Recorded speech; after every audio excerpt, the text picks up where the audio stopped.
kawta ngal hollila vidéo ji biran wi ella e 22h salindita ɗum mi heeƴi ɗum ɗon amila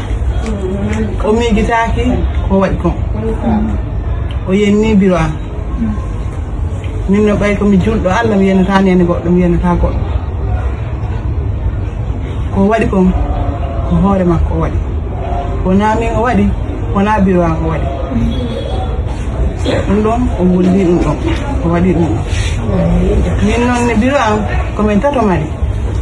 ko worɓe ɗiɗo e min jooɗiɗo ɗo on worɓe on to ɓe woni ɓen worɓe ɗon to ɓe Fuuta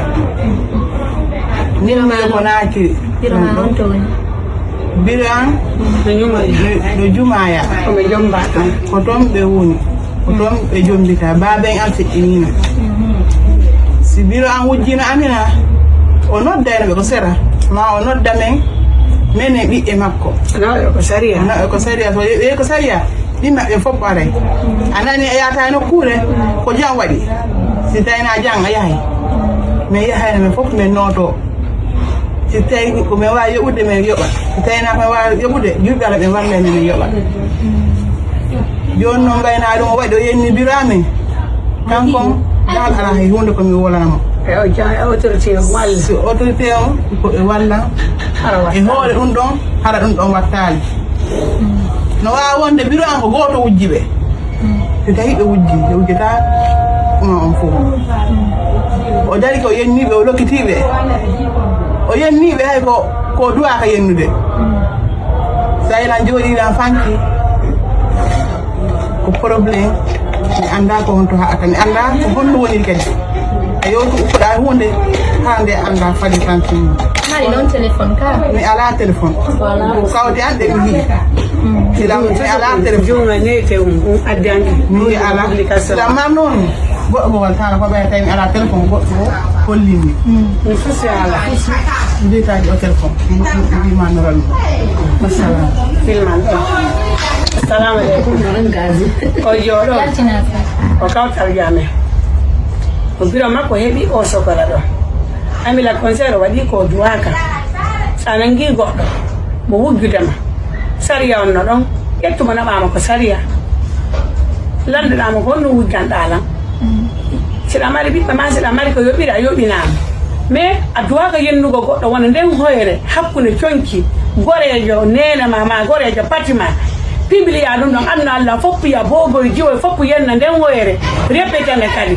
haɗa ɗum ɗon no muusi men moƴƴano wallahi ɗum ɗon no muusi men min faala ɓeyi saria no woodi onon ɓe blogueur ɓe moƴƴuɓe par ce que depuis hanki jamma mi noddi mi naɓani oya vocal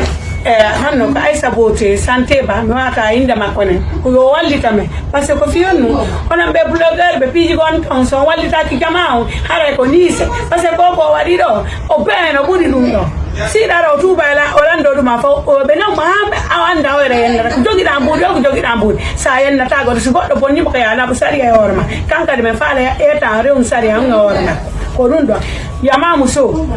le ange wani darali Amina concert ko demso men namaneni kunu muso manenino ka ɓara suña haɗi muso koro ba ɓara suña aka kanka muso koro ba mina ka waɗi SMS parce que SMS e cité le mais aka muso koro ba maneni ka publier 10 000 be kunu suura 22h téléphone be bolo ayama fedena ka bori ke kana mo e demso men masono han so ma ika sila ha ayna nin ke ala munna mo manen na téléphone na ka publier donc jama anya fe Amila conserve muso men be femayra yo sungali ma